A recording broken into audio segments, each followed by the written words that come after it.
Hello friends, welcome to Nila voice novels. நான் அவங்க நிலா. இப்போ நம்ம பார்த்துட்ருக்க கதை அவனுக்கு நிகரவள், எபிசோட் 30. வாங்க கதைக்குள்ளே போகலாம். ஆதியின் வீடு முழுக்க ஃபங்க்ஷனிற்காக அனைத்து ஏற்பாடுகளும் செய்யப்பட்டு களை கட்டி கொண்டிருந்தது. அப்பொழுது தூங்கி எழுந்த மித்ரா ஹாலிற்கு வர அங்கு அமர்ந்து அனைவரும் காஃபி குடித்து கொண்டிருந்தார்கள். மித்ராவை பார்த்த ஜோதி அவளுக்கு காஃபி கொடுக்க அதை வாங்கியவள் சோஃபாவில் அமர்ந்து அமைதியாக குடிக்க ஆரம்பித்தாள். அப்பொழுது ஜோதியை பார்த்த கிருஷ்ணாவோ எங்க துருவன் சர்வாவெல்லாம் காணோம் என்று கேட்க, அவரை பார்த்த ஜோதியோ அவங்க நைட்டே வெளியே போயிட்டாங்கங்க, ஏதோ முக்கியமான வேலை இருக்கு, போயிட்டு காலையில் வந்துடுறேன்னு சொல்லிட்டு போனாங்க என்று சொல்ல, அதை கேட்டு குழப்பமான ரத்னவர்மாவோ, ஏம்மா இந்த நேரத்தில் எதுக்கு அவங்க அலைஞ்சிட்டு இருக்காங்க, அப்படி எங்கே போனாங்க, ஃபங்க்ஷன் முடிஞ்சதுக்கப்புறம் போயிருக்கலாமே என்று கேட்க, தெரியல எங்கே போனாங்கன்னு, ஆனால் போயிட்டு உடனே வந்துடுறேன்னு சொல்லிட்டு போனாங்க என்று சொன்னார் ஜானகி. இவர்களின் உரையாடலை கேட்டுக்கொண்டிருந்த மித்ராவின் நினைவுகளோ நேற்று இரவு அவள் அறைக்கு செல்லும் முன் துருவன் மற்றும் சர்வாவிடம் பேசியதை நினைவுபடுத்தியது. நேற்று அவள் ரூமிற்கு அவள் லேட்டாக தான் சென்றாள். அப்பொழுதுதான் அதற்கு முன் துருவன் மற்றும் சர்வாவை பார்த்தாள்.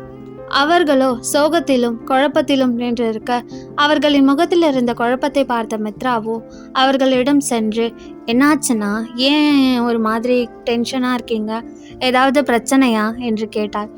அவளை பார்த்த துருவன் மற்றும் சர்வா இருவரும் எதுவும் பேசவில்லை, அமைதியாக இருந்தார்கள். அதில் ஒரு நொடி தயங்கிய மித்ரா, இன்னும் என் மேலே கோவமாக இருக்கீங்களா என்று கேட்டாள். அவளை பார்த்து வேகமாக இல்லை என்று தலையசைத்தான் சர்வா. துருவனும், உன் மேலே நாங்கள் ஏன் குட்டிமா கோவமாக இருக்க போகிறோம், 20 வருஷம் கழித்து எங்கள் அம்மாவை பார்த்துருக்கோம், அவங்க இப்படி நல்லபடியாக இருக்காங்கன்னா அதுக்கு காரணம் நீ தான், அப்படி அவங்க நல்லா இருக்கிறதுக்கு காரணமான உன் மேலே நாங்கள் ஏன் கோவப்பட போகிறோம் என்று கேட்டான். அவனை பார்த்து மெலிதாக சிரித்தவள், அப்போ என்கிட்ட சொல்ல முடியாத விஷயமா என்று கேட்டாள். அதில் ஒரு நொடி தயங்கிய இருவரும், அப்படியெல்லாம் இல்லை, நாளைக்கு எப்படியும் எல்லாருக்கும் தெரியதான் போகுது என்று சர்வா சொல்ல, அவனை பார்த்த மித்ராவோ என்னாச்சுன்னா என்று கேட்டாள். அவன் அவளை பார்த்து, அது எங்களுக்கு ஏற்கனவே கல்யாணம் ஆயிடுச்சம்மா என்று சொல்ல அதிர்ந்தே விட்டாள் மித்ரா. என்னன்னா சொல்றீங்க, கல்யாணம் ஆயிடுச்சா என்று கேட்க, அவளை பார்த்தவர்களோ ஒரு நொடி தயங்கி விட்டு, ஆமாம்மா, எனக்கும் கல்யாணம் ஆயிடுச்சு, சர்வாக்கும் கல்யாணம் ஆயிடுச்சு என்று சொன்னவன் அவனின் திருமணம் எப்படி நடந்தது என்பதை பற்றி கூறினான். அதை கேட்ட மித்ரா அவனை முறைத்து பார்த்தாள். என்னன்னா பண்ணியிருக்கீங்க, ஒரு பொண்ணோட பெர்மிஷன் இல்லாமல் அவளுக்கு தாலி கட்டுறது தப்புன்னு உங்களுக்கு தோணலையா என்று கோபமாக வந்து விழுந்தன மித்ராவின் வார்த்தைகள். எனக்கு என்னம்மா பண்ண சொல்கிற, எனக்கு அவளை இழக்கிறதுல விருப்பம் இல்லை, நான் செஞ்சது தப்புன்னு எனக்கு தெரியும், அதனால தான் இப்போ வரைக்கும் அவள் என்னை அக்செப்ட் பண்ணலைன்னா கூட நான் அமைதியாக காத்துக்கிட்டு இருக்கேன். அவளை கல்யாணம் பண்ணனே தவிர ஒரு செகண்ட் கூட நான் அவளை ஃபோர்ஸ் பண்ணது கிடையாது. அவளுக்கும் என்னை பிடிச்சிருக்குன்றது எனக்கு தெரிஞ்சதுனால தான் அப்படி ஒரு விஷயத்த நான் பண்ணேன். ஏன் அந்த செகண்டே அவள் அந்த தாலியை கழட்டி என் மூஞ்சில் போட்டுட்டு போயிருந்தா கூட நான் அமைதியாக தான் அதை அக்செப்ட் பண்ணியிருப்பேனே தவிர அவளை கம்பலெல்லாம் பண்ணியிருக்க மாட்டேன். ஆனால் அவள் அப்படி செய்யலை. இப்போ கூட உங்கள் கல்யாணத்தை நான் அக்செப்ட் பண்ணிக்கிட்டேன்னு தான் அவள் என்கிட்ட சொன்னான். அவளும் என்னை லவ் பண்ணுறான்றது இப்போ எனக்கு நல்லாவே தெரியும் என்று சொன்ன துருவனை முறைத்து பார்த்த மித்ராவோ, என்னவா வேணா இருக்கட்டும்னா நீங்கள் பண்ணது தப்பு தான், ஆனால் அந்த பொண்ணும் இப்போ உங்களை லவ் பண்ணுறாங்கன்னு சொல்கிறதுனால நான் அமைதியாக இருக்கேன், ஆனால் நீங்கள் பண்ணது ரொம்ப ரொம்ப தப்பு சொன்ன மித்ராவை பார்த்த துருவனோ, சாரி குட்டிமா என்று உண்மையான வருத்தத்துடன் சொன்னான். அவனுக்கு அது தப்பு என்று தெரிந்திருப்பதையும் அதை அவன் உணர்ந்துதான் அவளை விட்டு விலகி இருக்கிறான் என்பதையும் உணர்ந்தவள் அவனிடம் அதற்கு மேல் கோவப்படவில்லை. பிறகு அவள் சர்வாவை பார்க்க, அவளை பார்த்த சர்வாவோ, இவன் கதை அளவுக்கெல்லாம் என் கதை இல்லைம்மா, என்ன இப்படி டெரர் லுக்கெல்லாம் விடாத என்று சொன்னவன் அவன் வாழ்க்கையில் அவனுக்கு திருமணம் எப்படி நடந்தது என்று கூறினான். அதை கேட்ட மித்ராவிற்கு சிரிப்பு தான் வந்தது. பிறகு அவனை கூர்மையாக பார்த்த மித்ராவோ, ஆனால் நீங்கள் நினச்சிருந்தா தடுத்திருக்கலாமே, தாலி கட்டணும்னு அவசியம் இல்லையே, உங்கள் பவருக்கு நீங்கள் என்ன வேணால் பண்ணியிருக்கலாம், உங்களுக்கு அந்த ஊர் மக்களாக ஒரு பிரச்சனையாக தெரிஞ்சாங்க என்று அவள் கேட்க, திடுக்கிட்ட சர்வாவோ அவளை திருவென முழித்து கொண்டே பார்க்க, துருவனும் அவனை குறுவென்று பார்த்து கொண்டிருந்தான். அப்பொழுது சர்வாவை பார்த்த துருவனும், ஆமால, நானும் அடுத்தடுத்து வந்த பிரச்சனையில் இந்த ஆங்கிளை யோசிக்கவே இல்லை, நீ நினச்சிருந்தா அந்த இடத்துக்கு அவங்கள விட அதிகமாக உங்கள் ஆட்சை வர வச்சிருக்கலாம், அப்புறம் ஏன் அந்த பொண்ணை கல்யாணம் பண்ண என்று கேட்க, கேள்வியிலையும் மித்ரா தன்னை குறுகுறுவென்று பார்த்து கொண்டிருப்பதிலையும் ஒரு பெருமூச்சை விட்ட சர்வா, தெரியல, ஏனோ அந்த பொண்ணு என்னை ஹஸ்பண்ட்னு சொன்னது எனக்கு பிடிச்சிருந்தது. அவங்க அவளை கல்யாணம் பண்ண சொல்லி சொன்னப்போ நான் நினச்சிருந்தா தடுத்து இருக்கலாம் தான், ஆனால் ஏனோ எனக்கு தடுக்கணும்னு தோணலை என்று அவன் சொல்ல, அவனின் மனநிலை அப்பொழுது எப்படி இருந்திருக்கிறது என்பதை இருவருமே புரிந்து கொண்டார்கள். சரி, அதெல்லாம் இருக்கட்டும், இதெல்லாம் நடந்து தான் ரொம்ப நாள் ஆன மாதிரி இருக்குல்ல நீங்கள் சொல்கிறத வச்சு பார்த்தா, அப்புறம் இப்போ ஏன் டென்ஷனாக இருக்கீங்க என்று கேட்க, எல்லாம் உன் புருஷனால தான் என்று சொன்ன துருவனை பார்த்த மித்ராவோ, என்ன ஆச்சுன்னா ஏன் அப்படி சொல்கிறீங்க, தேவ் என்ன பண்ணான் என்று கேட்க, அவளை பார்த்த சர்வாவோ, என்னம்மா பண்ணலாம், அவன் நாளைக்கு நடக்க போகிற ஃபங்க்ஷனுக்கு எங்கள் ஒய்ஃபை நாங்கள் கூட்டிகிட்டு வரணும்னு சொல்கிறான், அதான் என்ன பண்ணுறதுன்னே தெரியாமல் முழிச்சிட்ருக்கோம் என்று சொல்ல, அவர்கள் இருவரையும் பார்த்து மென்மையாக சிரித்த மித்ராவோ, இதில் என்னன்னா தப்பு இருக்குது, தேவ் சொல்கிறது கரெக்டு தானே என்று கேட்டவளை முறைத்த சர்வாவோ, எது கரெக்டு, நீ உன் புருஷனுக்கு தானே சப்போர்ட் பண்ணவ, அவங்கள நான் கூட்டிகிட்டு வந்து வீட்டில் இருக்கிறவங்கக்கிட்ட செருப்படி வாங்கணும், இதுதானே உனக்கும் உன் புருஷனுக்கும் ஆசை என்று கேட்ட துருவனை முறைத்து பார்த்த மித்ராவோ, அப்படியெல்லாம் இல்லைண்ணா, வீட்டுக்கு சொல்லாமல் கல்யாணம் பண்ணது உங்கள் தப்பு, அது மட்டும் இல்லாமல் கல்யாணம் பண்ணி ரொம்ப நாள் ஆயிருக்குன்னு சொல்கிறீங்க, ஆனால் உங்களை பற்றி அவங்கக்கிட்ட எதையாவது சொன்னீங்களா, இல்லை தாலி கட்டிட்டா மட்டும் மனைவின்ற உரிமை கிடைச்சிரும்னு நினைக்கிறீங்களா, உங்கள் குடும்பத்துக்கு முன்னாடி அவங்களுக்குன்னு ஒரு அங்கீகாரம் கிடைக்கணும்னு ஆசைப்பட மாட்டாங்களா, அது மட்டும் இல்லைண்ணா, இப்போவே சொன்னால் ஓரளவுக்கு பெரிய பிரச்சனைகள் வராமல் தடுக்கலாம், அப்புறமா சொன்னீங்கன்னா அதுக்கப்புறம் நீங்கள் அப்பா அம்மா மேலே வச்சுருக்க மரியாதையே அது கலங்கப்படுத்துகிற மாதிரி இருக்கும் என்று சொன்னவளை பார்த்தவர்களுக்கு அவள் என்ன சொல்ல வருகிறாள் என்பது புரிந்தே இருந்தது. அதில் சரி என்பது போல் தலையசைத்த இருவரும், சரிம்மா, நாங்கள் போய் கூட்டிகிட்டு வரோம் என்று ஒரு சேர கூறினார்கள். அவர்களை பார்த்து அழகாக சிரித்தாள் மித்ரா. பெருசாக என்னென்னா பிரச்சனை வந்துட போது, கொஞ்சம் திட்டு 4 அடி அவ்வளோதானே, பார்த்துக்கலாம் விடுங்க என்று சொன்னவளை ஒரு நொடி முறைத்து பின் சிரித்த இருவரும் அமைதியாக அவளை பார்த்து கொண்டிருக்க, அவர்களை பார்த்த மித்ராவோ, என்னாச்சுன்னா ஏன் அப்படி பார்க்குறீங்க என்று கேட்டாள். அப்பொழுது அவள் தலையை மென்மையாக வருடிய சர்வாவோ, இனி இப்படி பண்ணாதடா என்று கூறினான்.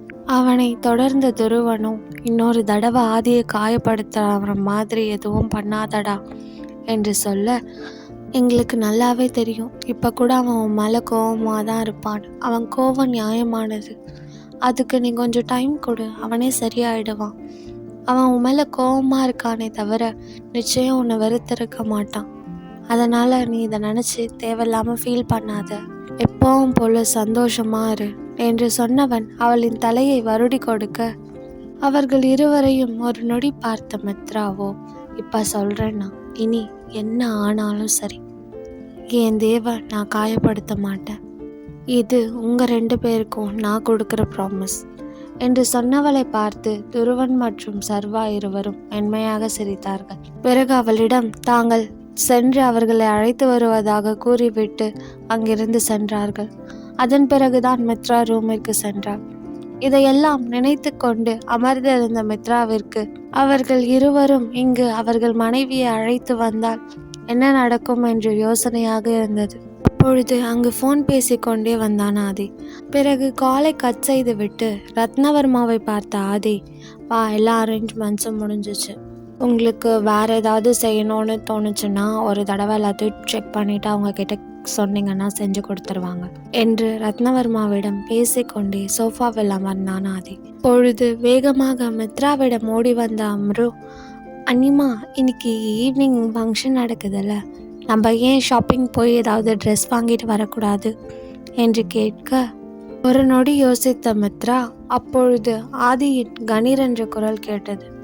அதெல்லாம் எதுவும் வேண்டாம், உனக்கு என்ன ட்ரெஸ் வேணுமோ அதை நான் வீட்டுக்கே வர வைக்கிறேன், அதில் இருந்து உனக்கு பிடிச்சதை எடுத்துக்கோ, அவளுக்கு மட்டும் இல்லை எல்லாருக்குமே வர சொல்கிறேன், உங்களுக்கு ஈவினிங் போட எந்த ட்ரெஸ் பிடிச்சிருக்கோ அதை செலக்ட் பண்ணிக்கோங்க என்று சொன்னவன் தன் மொபைலை எடுத்துக்கொண்டு எழுந்து சென்று விட்டான்.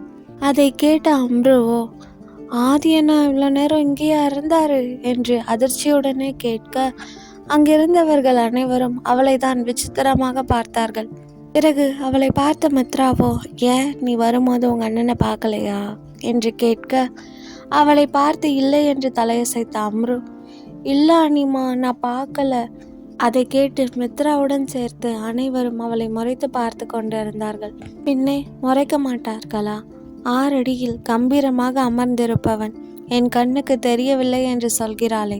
அவர்கள் அனைவரும் முறைப்பதை பார்த்த அம்ருவோ மித்ராவை பார்த்து, இல்லை அனிமா, நான் உங்களை மட்டுமே பார்த்துட்டு வந்தேன்னா அண்ணா இருக்கிறத கவனிக்கலை என்று சொல்ல, சரி ஓகே பரவாயில்ல விடு, அதனால என்ன, அதான் இப்போ உங்கள் அண்ணன் வீட்டுக்கே ட்ரெஸ் வர வைக்கிறேன்னு சொன்னார்ல, உனக்கு பிடிச்சதா பார்த்து செலக்ட் பண்ணிக்கோ என்று சொன்னவளை பார்த்து, எனக்கு நீங்கள் தான் செலக்ட் பண்ணி கொடுக்கணும் அனிமா, இன்றைக்கி நீங்கள் செலக்ட் பண்ணி தர ட்ரெஸ்ஸை தான் நான் போடுவேன், செலக்ட் பண்ணி தருவீங்கள்ல என்று சிறுபிள்ளை போல் கேட்ட அம்ருவை பார்த்து அழகாக சிரித்த மித்ராவோ சரி என்று தலையசைத்தாள். இங்கு இரவே டெல்லி வந்த சர்வா வீட்டினுள் நுழைய அவனை பார்த்த வேதாவோ, என்ன ஆச்சுங்க, போயிட்டு வர 1 வீக்காவது ஆகும்னு கால் பண்ணி சொன்னீங்க, இப்போ உடனே வந்துட்டீங்க என்று கேட்க, அவளை பார்த்து பெருமூச்சொன்றை விட்டவன், நீ உன் திங்ஸ் எல்லாம் பேக் பண்ணு, என் கூட கிளம்பு, எங்கள் வீட்டுக்கு போகலாம் என்று சொன்னவனை அதிர்ச்சியுடன் பார்த்தாள் வேதா. பிறகு அவளை பார்த்து, என்னங்க சொல்கிறீங்க, உங்கள் வீட்டுக்கா என்று கேட்க, ஆமாம், அப்படின்னா உங்கள் வீட்டில் இருக்கிறவங்களுக்கெல்லாம் நம்ம மேரேஜ் பற்றி சொல்ல போகிறீங்களா என்று ஆர்வமாக கேட்டவளை ஒரு நொடி உற்று கவனித்த சர்வாவோ மெதுவாக தலையசைத்தான். என் ஃபேமிலியில் இருக்கிறவங்களும் உன்னை பற்றி தெரிஞ்சுக்கணும்ல என்று சொன்னவனை பார்த்த வேதாவின் கண்கள் மின்னியது. அதை பார்க்கும் பொழுதுதான் சர்வாவிற்கு மித்ரா சொன்னது எவ்வளவு சரி என்று புரிந்தது. பிறகு சந்தோஷமாக வேதாவுடன் சென்னையில் தனது வீடு நோக்கி சென்றான் சர்வா. இங்கு மும்பை வந்த துருவனும் வர்ஷினியின் வீட்டிற்கு தான் வந்திருந்தான். இந்த 1 மாதங்களில் பல முறை அவன் வந்திருப்பதால் அவனை பார்த்த செக்யூரிட்டி கார்டுகள் எதுவும் கேட்காமல் உள்ளே அனுமதித்தார்கள். உள்ளே வந்தவன் ஹால் முழுக்க வர்ஷினியை தேட, ஆனால் அவள் எங்கேயுமே இல்லை. அதை பார்த்தவன் வேகமாக அவளின் அறை நோக்கி சென்றான். அறைக்கதவை திறந்து உள்ளே செல்ல வர்ஷினி யாரிடமோ போனில் பேசி கொண்டிருந்தாள். அதில் ஒரு நொடி அமைதியாக அவளை பார்த்து கொண்டே நின்றிருந்தான். அவனை பார்த்த வர்ஷினியோ வேகமாக காலை கட் செய்து விட்டு அவனை பார்த்து, நீ சென்னை போறேன்னு சொல்லிட்டு போன, இங்கே என்ன பண்ற என்று கேட்டாள். அவளை ஒரு நொடி பார்த்த துருவனோ, இல்லை வரு, அது என்று இழுக்க அவனை குழப்பமாக பார்த்தவள், என்னாச்சு, ஏதாவது பிரச்சனையா என்று கேட்டாள். பிறகு ஒரு பெருமூச்சொன்றை விட்டு அவளை பார்த்தவன், நீ என் கூட என் வீட்டுக்கு என் மனைவியாக வரணும் என்று சொல்ல ஒரு நொடி அதிர்ந்து பின் அவனை பார்த்து, ஏன் திடீர்னு என்று கேட்டாள். நாளைக்கு எங்கள் வீட்டில் ஒரு ஃபங்க்ஷன் இருக்குது, அந்த ஃபங்க்ஷனுக்கு நீ என் மனைவியா என் ஃபேமிலிக்கு உன்னை எல்லாரையும் இன்ட்ரடியூஸ் பண்ணணும்னு என் அண்ணன் சொன்னார். எனக்கும் அதுதான் கரெக்டுன்னு பட்டுச்சு. நம்ம கல்யாணத்தை இந்த உலகத்துக்கிட்ட இருந்து இன்னும் எவ்வளோ நாள் வேணாலும் மறைச்சி வைக்கலாம், ஆனால் நம்ம குடும்பத்துக்கிட்ட இருந்து மறைக்கிறது எனக்கு சரியாக தோணலை. அதனால தான் சொல்கிறேன், என் கூட என் வீட்டுக்கு வரியா என்று அவள் விழி பார்த்து கேட்டான் துருவன். அவனின் விழிகளை ஒரு நொடி பார்த்தவளுக்கு அவளும் தானே அவள் குடும்பத்தினரிடமிருந்து மறைக்கிறாள். அதை நினைத்து குற்ற உணர்வாக இருந்தது. அவனை பார்த்து சரி என்று சொன்னவள் அவனுடன் சென்றாள். துருவனும் வர்ஷினியுடன் மகிழ்ச்சியாக சென்னை நோக்கி பறந்தான். ஆனால் சென்னை நோக்கி மகிழ்ச்சியாக வந்து கொண்டிருக்கும் இந்த நாள் வரும் அறியவில்லை அங்கு அவர்களுக்காக காத்திருக்கும் அந்த அதிர்ச்சியை பற்றி. இங்கு ஆதியின் வீட்டில் அனைவரும் மதிய உணவு முடித்த பின் ஹாலில் தான் அமர்ந்திருந்தார்கள். அப்பொழுது கிருஷ்ணாவை பார்த்த ரத்னவர்மா, இந்த துருவனும் சர்வாவும் எங்கே தாண்டா போனாங்க, இன்னைக்கு ஃபங்க்ஷன் இருக்குன்னு தெரியும்ல, நேற்று நைட்டு போனாங்கன்னு சொல்கிறீங்க, இன்னுமா வரலை என்று கேட்க, கிருஷ்ணாவர்மாவும் எனக்கும் தெரியல நான் எங்கே போனாங்கன்னு சொல்லிட்டு, ஏதோ இம்பார்ட்டண்ட் வேலைன்னு சொல்லிட்டு போனாங்க, இன்னும் வரலை என்று சொன்னவர், இருங்க நான் கால் பண்ணி பார்க்குறேன் என்று சொல்லி தன் மொபைலை எடுத்தார். ஆனால் அப்பொழுது வெளியில் 2 கார் வந்து நிற்கும் சத்தம் கேட்டது.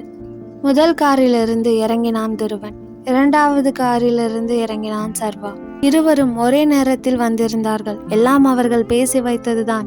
எதுவாக இருந்தாலும் ஒன்னாவே சமாளிக்கலாம் என்று. அதனால் தான் இருவரும் ஒரே நேரத்தில் வந்திருந்தார்கள். அப்பொழுது துருவனின் காரிலிருந்து இறங்கினாள் வர்ஷினி. துருவன் வர்ஷினிக்கு சர்வாவை காண்பித்து, இவன் தான் என்னோட twin brother Sarveswaran, Ishwar groups of என்டர்டைன்மெண்ட்டோட chairman என்று சொல்ல, அவனை பார்த்து சிரித்த வர்ஷினியோ, ஹாய், ஐம் மேகவர்ஷினி என்று தன்னை அறிமுகம் செய்து கொண்டாள். அவளை பார்த்து சிரித்த சர்வாவோ, தெரியும், அறம் மீடியா சேர்மன் தானே என்று கேட்க, அதற்கு சிரித்து கொண்டே லேசாக தலையசைத்தாள் வர்ஷினி. ஆனால் இங்கு வர்ஷினியை பார்த்த வேதா தான் அதிர்ச்சியின் உச்சியிலேயே இருந்தாள். அவளுக்கு இப்பொழுது என்ன செய்வது என்று தெரியவில்லை. இந்த அதிர்ச்சியில் காரை விட்டு கூட இறங்காமல் உறைந்து போய் அமர்ந்திருந்தாள் வேதா. இங்கு வர்ஷினியும் சர்வாவை பார்த்து, உங்களுக்கும் தானே கல்யாணம் ஆச்சு, நீங்களும் இன்னைக்கு உங்கள் ஒய்ஃபை இன்ட்ரடியூஸ் பண்ண போகிறதா துருவன் சொன்னார், ஆனால் எங்கே அவங்க வரலையா என்று கேட்க, அவனை பார்த்த துருவனும், என்னாச்சுடா, எங்கே கூட்டிகிட்டு வரலையா என்று கேட்க, இல்லைடா, காரில் தான் இருக்கா என்று சொன்னவன் காரின் புறம் செல்ல, கதவை திறந்த சர்வா, என்னாச்சு வேதா, வெளியே வா என்று சொல்ல, அவளோ தயங்கி தயங்கி மெதுவாக சற்று பதற்றத்துடனே காரை விட்டு காலை வெளியில் எடுத்து வைத்தாள். காரை விட்டு வெளியில் வந்த வேதாவை பார்த்த வர்ஷினியோ அதிர்ச்சியின் உச்சிக்கே சென்று விட்டாள். அவள் மனமோ, வேதா இங்கே எப்படி, அதுவும் சர்வாவோட காரில், அவர் ஒய்ஃபை தானே கூட்டிகிட்டு வரேன்னு சொன்னார், அப்போது வேதா தான் சர்வாவோட ஒய்ஃபா என்று நினைக்கையில் வர்ஷினிக்கு அது மாபெரும் அதிர்ச்சியை கொடுத்தது. துருவனின் ஒய்ஃப் தான் வர்ஷினி என்று அறிந்து கொண்ட வேதாவும் அதே நிலையில் தான் இருந்தாள். அப்பொழுது துருவனை காண்பித்து, இவன் தான் என்னோட twin brother Dhruvan, DC groups chairman என்று வேதாவிற்கு அவனை அறிமுகம் செய்து வைக்க, அவனை பார்த்து சிறிதாக தலையசைத்த வேதாவோ மீண்டும் திரும்பி அதிர்ச்சியுடன் நிற்கும் வர்ஷினியை தான் பார்த்து கொண்டிருந்தாள். இவர்கள் இருவரின் அதிர்ச்சி கலந்த பார்வையை துருவன் மற்றும் சர்வா இருவரும் உணர்ந்தே இருந்தார்கள். பிறகு ஒருவரை ஒருவர் மாறி மாறி பார்த்து கொண்ட சர்வா மற்றும் துருவன் இருவரும் அவர்கள் இருவரையும் பார்த்து, என்னாச்சு, ஏன் இப்படி ஷாக்காகி நிற்கிறீங்க, உங்கள் ரெண்டு பேருக்கும் ஒருத்தர் முன்னாடியே தெரியுமா என்ன என்று கேட்க, ஆனால் வர்ஷினி மற்றும் வேதாவிடமிருந்து எந்த பதிலும் வரவில்லை. அதில் குழம்பியவர்கள் என்னவென்பது போல் அவர்களையே பார்த்து கொண்டிருந்தார்கள். அப்பொழுது கார் வந்து வெகு நேரமாகியும் யாரும் உள்ளே வராததால் வேகமாக வெளியில் வந்து பார்த்தாள் அம்ரு. அப்பொழுது சர்வா மற்றும் துருவனும் புதிதாக இரு பெண்களுடன் பேசிக்கொண்டிருப்பதை பார்த்து குழம்பிய அமிர்தேஷாவோ வேகமாக துருவன் மற்றும் சர்வா அருகில் சென்று, அண்ணா, எங்கே போனீங்க நேற்று நைட்டு, என்கிட்ட கூட சொல்லவே இல்லை, இன்னைக்கு நம்ம வீட்டில் ஃபங்க்ஷன் இருக்குன்னு தெரியும்ல, அவ்வளோ இம்பார்ட்டண்ட் ஒர்க்கா அவங்களுக்கு என்று கேட்டு அவளை பார்த்த துருவன் மற்றும் சர்வா இருவரும், அதெல்லாம் ஒன்றும் இல்லைடா, வா உள்ளே போய் பேசிக்கலாம் என்று சொல்ல, அவளோ வேதா மற்றும் வர்ஷினி இருவரையும் திரும்பி பார்த்தவள், அண்ணா, இவங்க ரெண்டு பேரும் யாரு என்று கேட்க, அவர்கள் இருவரையும் அம்ருவையும் ஒரு நொடி மாறி மாறி பார்த்த இருவரும், உள்ளவா சொல்றோம் என்று சொல்லிவிட்டு துருவன் வர்ஷினியின் கையையும் சர்வா வேதாவின் கையையும் பற்றி கொண்டு உள்ளே நடந்தான். இருவரும் அவன் இழுத்த இழுப்பிற்கெல்லாம் சென்றார்களே தவிர ஒரு வார்த்தை கூட பேசவில்லை.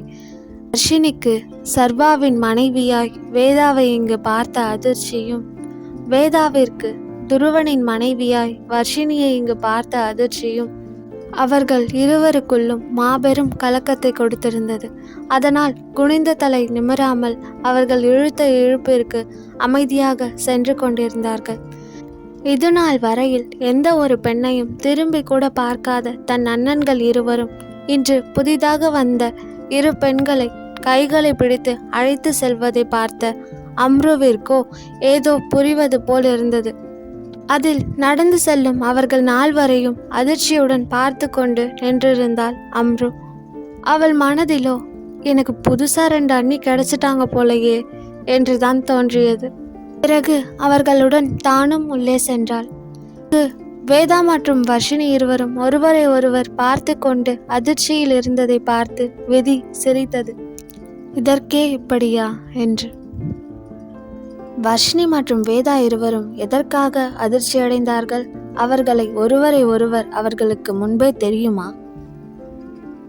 துருவன் மற்றும் சர்வா இருவருக்காகவும் காத்திருக்கும் குடும்பத்தினர் அவர்கள் இருவரும் அவர்களின் மனைவிகளுடன் வந்திருக்கிறார்கள் என்று தெரிந்தால் என்ன செய்வார்கள்? அவர்களின் திருமணத்தை ஏற்பார்களா பெரியவர்கள்? இந்த சூழ்நிலையை துருவன் மற்றும் சர்வா இருவரும் எப்படி சமாளிக்கப் போகிறார்கள்? அவர்களுக்கு உதவுவாளா மித்ரா? அவர்களின் திருமண விஷயம் வீட்டிற்கு தெரிந்தால் பெரிய பிரச்சனை வரும் என்று ஆதி சொன்னதற்கு காரணம் என்ன? இதை பற்றி மேலும் தெரிஞ்சுக்க நிலா வாய்ஸ் நாவல்ஸை சப்ஸ்கிரைப் பண்ணுங்க. இந்த ஸ்டோரி உங்களுக்கு பிடிச்சிருந்தா லைக் பண்ணுங்க, ஷேர் பண்ணுங்க அண்ட் மறக்காம சப்ஸ்கிரைப் பண்ணுங்க. பாய் ஃப்ரெண்ட்ஸ், நான் உங்க நிலா. நெக்ஸ்ட் எபிசோட்ல மீட் பண்ணலாம்.